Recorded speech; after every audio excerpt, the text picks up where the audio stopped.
A fruit exists so sweet that when you bite into the dried version, your brain cannot tell the difference between it and raw honey. Same caramel sweetness, same thick golden flavor, same immediate sugar rush. Except it did not come from a bee, did not come from a hive, did not require a beekeeper, a smooker, a suit, a single sting, or a $600 startup kit.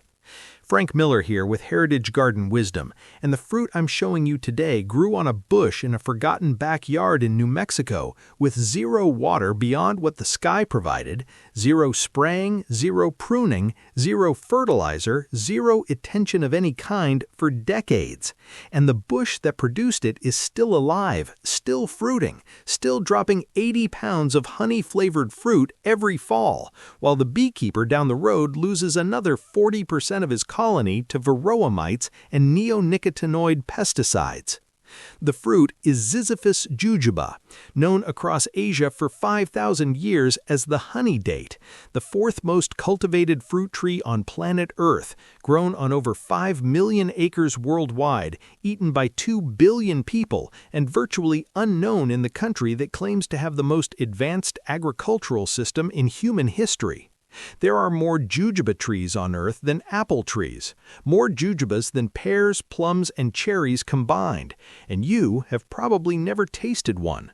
This is not an accident. This is a $20 billion honey industry, a $300 billion processed sugar industry, and a $50 billion fruit industry working exactly as designed, keeping you ignorant of a bush that replaces all three for free for 60 years from a single planting. The American fruit industry is not designed to give you permanent food infrastructure. It is designed to sell you perishable products on a weekly basis forever. Strawberries that last for days, blueberries that mold in a week, peaches that require 20 sprays per season, and a controlled atmosphere supply chain spanning 3,000 miles. The system requires fragility. The system requires dependency. The system requires you to come back to the store next Tuesday. A jujuba bush does not require you to come back. It requires you to show up once in October with a bucket. That is the entire transaction, once a year for 60 years.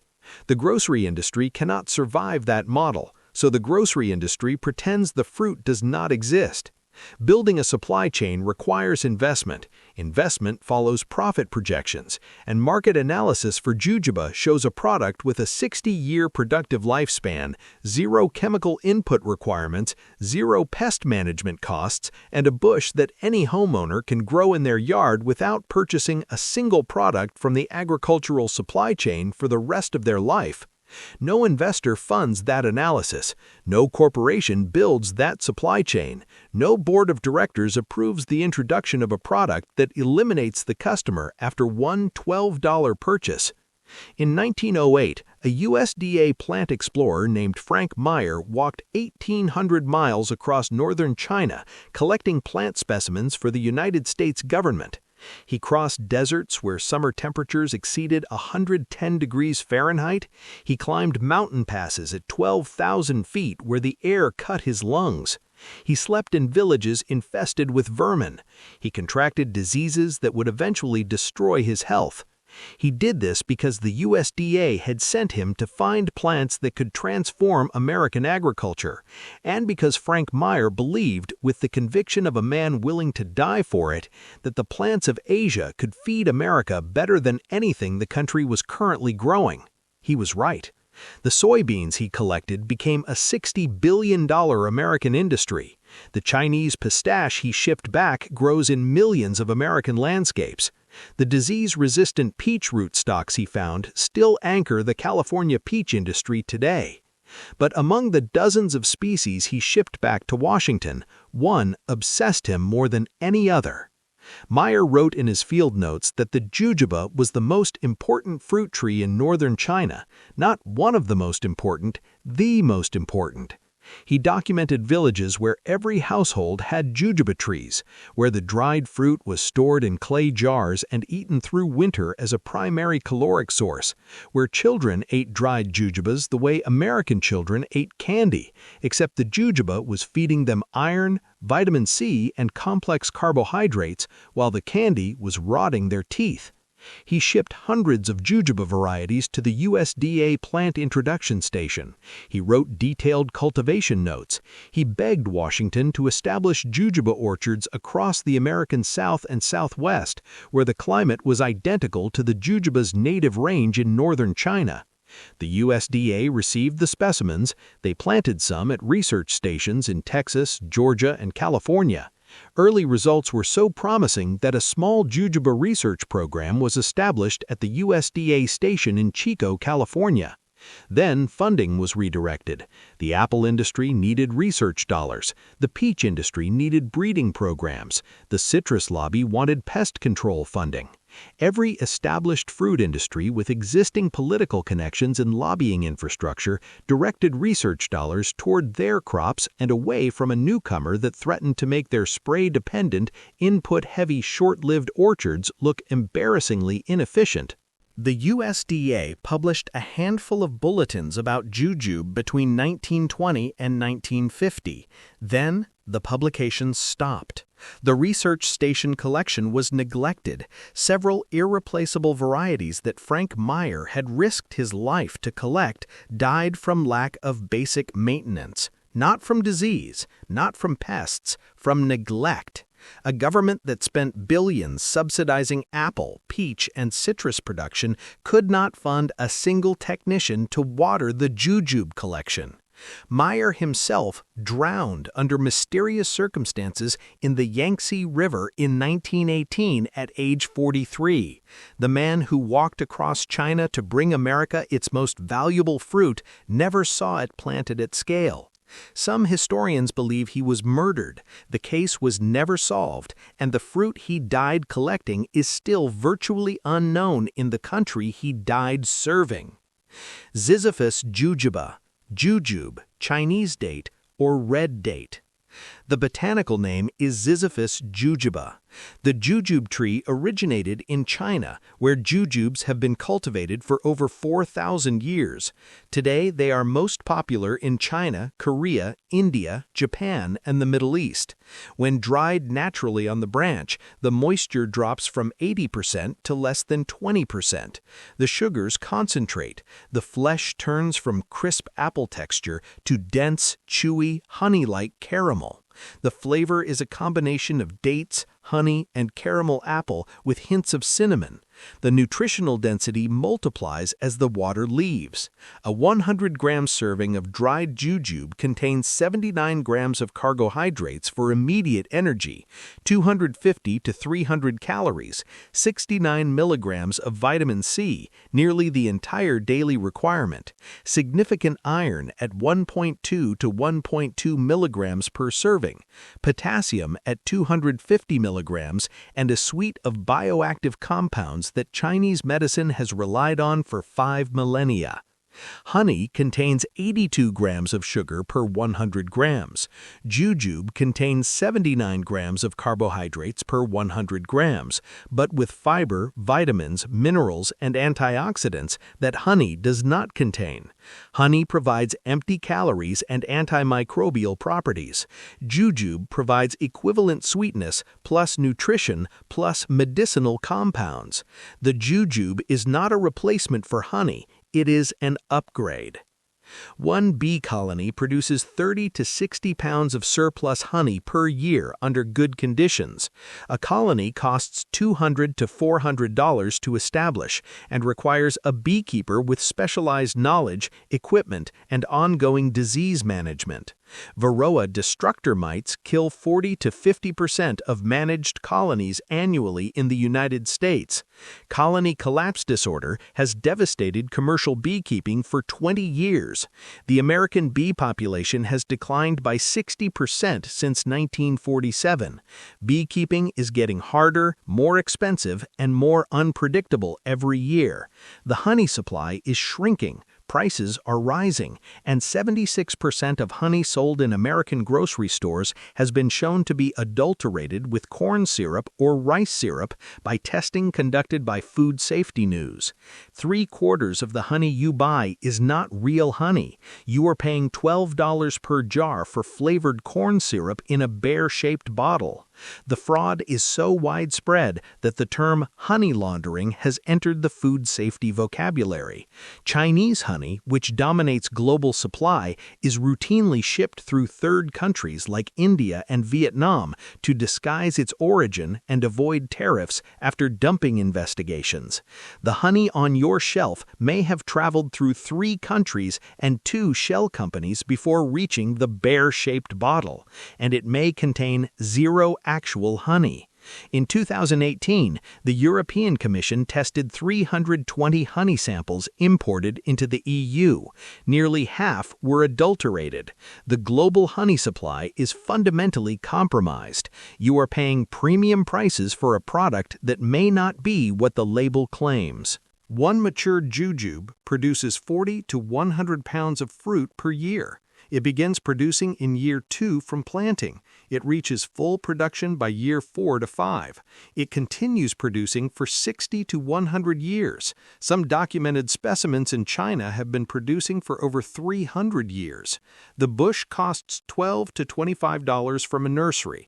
It requires no specialized knowledge, no protective equipment, no disease management program, no varroa mites, no colony collapse disorder, no beekeeper certification, no annual hive inspections, no queen replacement, no winter feeding. You plant it, you wait 2 years, you harvest 80 pounds of honey-flavored fruit every fall for the rest of your life. Then your children harvest it. Then their children harvest it. The bush survives temperatures from -20 degrees Fahrenheit to 120 degrees Fahrenheit. It survives drought that kills every other fruit tree in the orchard. Farmers in the Gobi Desert grow jujubes commercially in areas that receive less than 8 inches of rain per year. 8 inches, when the Sahara receives 3 inches.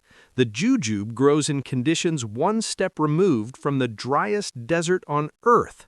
It has 0 significant pest problems in North America. No codling moth destroying the crop the way it destroys apples. No brown rot collapsing the fruit the way it collapses peaches. No spotted-winged Drosophila laying eggs in the flesh the way it devastates blueberries and cherries. No fire blight killing entire branches the way it kills pears. The USDA's own pest database lists no major pest or disease of jujube in the continental United States. Every apple grower sprays 15 to 25 times per season. That is not a typo. 15 to 25 chemical applications to produce the fruit that America considers its most wholesome symbol. The apple industry spends $232 million annually on pesticides alone. Every peach grower sprays 12 to 18 times. Every cherry grower sprays 8 to 14 times. The jujube grower sprays 0 times ever. Season after season, decade after decade, the sprayer sits in the barn collecting dust while the jujube bush produces perfect fruit powered by nothing but sunlight and deep roots. The $84 billion global pesticide industry has 0 revenue opportunity from a fruit tree that never needs treatment. This is why you have never seen a jujube in a supermarket, and why no extension agent has ever recommended one. The fruit does not participate in the chemical economy. It does not generate secondary sales. It does not create customers for sprays, powders, traps, or consultants. It just produces food, quietly, cheaply, permanently. In China, the jujube is not just a fruit, it is medicine. The Compendium Materia Medica, the foundational text of traditional Chinese medicine, compiled during the Ming Dynasty, lists jujube as one of the 5 most important fruits in Chinese pharmacology. It was prescribed for insomnia, for anxiety, for digestive disorders, for immune support, for blood building in anemic patients. Chinese physicians did not consider jujube a food, they considered it a drug that happened to taste like honey. Modern science has validated nearly every traditional claim. A 2017 study published in the journal Molecules identified over 200 bioactive compounds in jujube fruit, including triterpenoid acids, flavonoids, polysaccharides, and alkaloids. A 2015 randomized controlled trial published in the Journal of Ethnopharmacology demonstrated that jujube seed extract significantly improved sleep quality in patients with chronic insomnia. The effect was comparable to pharmaceutical sleep aids without the side effects, without the dependency, without the $4 billion that the American sleep aid industry generates annually from pills that leave you groggy and addicted. A 2019 study in the journal Food and Function found that jujube polysaccharides stimulated immune cell activity by 40 to 60% in laboratory conditions. The fruit does not just feed you, it activates your immune system while feeding you. A 2020 meta-analysis in Complementary Therapies in Clinical Practice compiled results across 26 clinical studies and concluded that jujube demonstrated significant anxiolytic and sedative properties, anti-anxiety effects from a fruit that grows on a bush you can plant for $12. The pharmaceutical industry sells anxiety medication generating $3.6 billion in U.S. revenue. Sleep medication generates $4 billion. A bush-producing fruit with clinically demonstrated effects on both conditions grows for 60 years in your backyard for the cost of a fast food meal. The two best varieties for American growers are Lee and Lang. Lee produces large, round fruit, ideal for fresh eating and drying. Lang produces elongated, pear-shaped fruit with the highest sugar content for drying into honey dates. Plant both for cross-pollination and variety. Planting 2 or more varieties increases fruit set by 50 to 100%. Plant in full sun in the hottest spot in your yard, the spot where concrete reflects heat, the spot near the south-facing wall. Jujube loves heat the way blueberries love acid soil. Dig a hole twice the width of the root system and plant at the same depth as the nursery mark on the trunk. Water weekly for the first growing season. After year 1, stop watering entirely unless you live in true desert conditions below 10 inches of annual rainfall. The root system will find its own water. It has been doing this in Chinese deserts for 5,000 years. Do not fertilize. Jujube is adapted to poor alkaline soils that would kill blueberries. Excess nitrogen produces vegetative growth at the expense of fruit. Jujube spreads by root suckers. Underground, the root system sends up new shoots that become independent bushes. 1 tree becomes 2, 2 becomes 4. Within a decade, a single $12 purchase has become a grove. 2 trees cost $50 total. They produce for 60 years minimum at mature production of 160 pounds combined annually.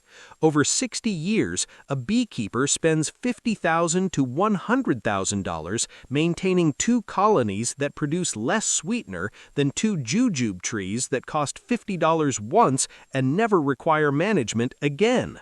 Like this video, subscribe to Heritage Garden Wisdom, and comment below. Are you planting jujube or staying dependent on fraudulent honey? Frank reads every one.